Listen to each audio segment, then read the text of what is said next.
So was this a situation between you two with the car? Because your car broke down, correct? Yes. Near his place. And he was going to fix your car for free? That one, no, I paid him to fix that one. You did? Yeah. How much did you pay him? $200, I think. Your car broke down, and he was going to repair your starter, alternator, and there were some electrical issues. Yeah. All for $200. No, he replaced the starter for $200. The other things never got done because the fire came. Did she pay you $200, Mr. McKenzie? Yes, but the car was a bad car. It was a Lemon, I thought, okay?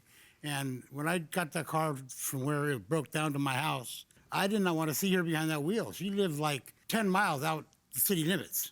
And, you know, when she goes out there like at 2 or 3 in the morning by herself, that car breaks down. She's out there by herself. So I had a car that was, at least was safer to drive, and I put her behind the wheel of that car, and that car stayed at my house until I was going to work on it. Oh, so you gave her a replacement car? Well, I didn't give it to her, but, you know, I said... To let her borrow? Yes, because the car that's in question, it was falling apart, and it was very unsafe. And I would not want to I wouldn't want to drive it out there, you know. I see. We're not talking city street lights and stuff. We're talking out in the woods. Got it. But then this fire happened in your town. While the car was at my house, the fire came. It was 3 miles away from my house.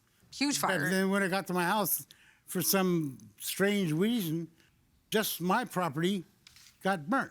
I mean, my neighbors was fine. My back neighbors was fine. My front house was fine. But everything behind a certain part, the mid part of my property, was burnt. Every car, every tractor. No, this fire was pretty big. I mean, it was called the Well, Peter fire. It was, yeah, I mean, I guess you could call it big, but not big enough for FEMA to take it. Mr. McKenzie, you lost everything in this fire, correct?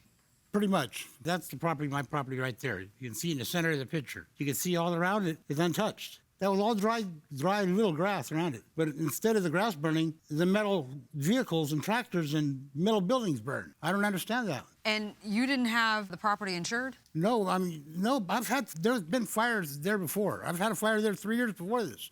And the fire guys came, they put it out, and it was done. So you didn't think that you... And up there in that area, fire insurance is quite expensive. $4,000 or $5,000 a year just for something like that. And Ms. Stover, you didn't have car insurance? I had bought the car, and it needed the brake and light inspection and the smog to register it.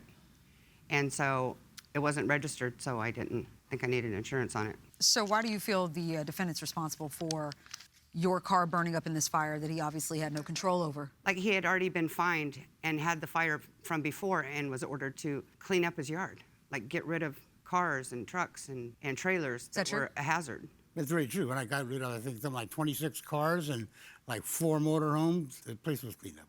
A lot cleaner than it was. So what happened after the fire? Did you make any claims? That's still ongoing, and I'm attempting to get something out of that, but how do you fight California?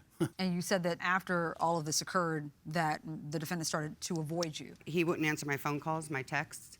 I rarely saw him. And when I did see him, he was short with me, and that's because I've had to go over there several times and ask for my stuff back. What are these items? Because what you state here in your complaint is that the defendant was at your home at one point, took a ladder and some of my tools without my permission, but you weren't concerned about that because he was going to be repairing your car and you'd get those items later. Right. And that wasn't a flag, like, why is he taking my things without my permission? I was grieving the loss of my dad, and I was having family issues with my siblings. So I was distracted. I think he fed on that. I think he took advantage of that. It's not just a couple items. It's a lot of items. Like? I told him he could have a toolbox, not everything that was in there. It's not just a little toolbox. It's a rollaway that was completely filled, 4 drawers, and then a bigger toolbox. He took those, knowing that that's not the ones I meant. He took them home. I called him like an hour later and said, "You took the wrong ones. I want those back, Glen." And went over there the next day, and he had already removed everything of mine out of both of them, and they were completely empty. I told him I wanted my stuff. He put a few items in there and even loaded it in my trunk. I'm sorry, who is this? I'm sorry, this is my witness, She really Monica. wants to talk. I'm sorry. What is your name?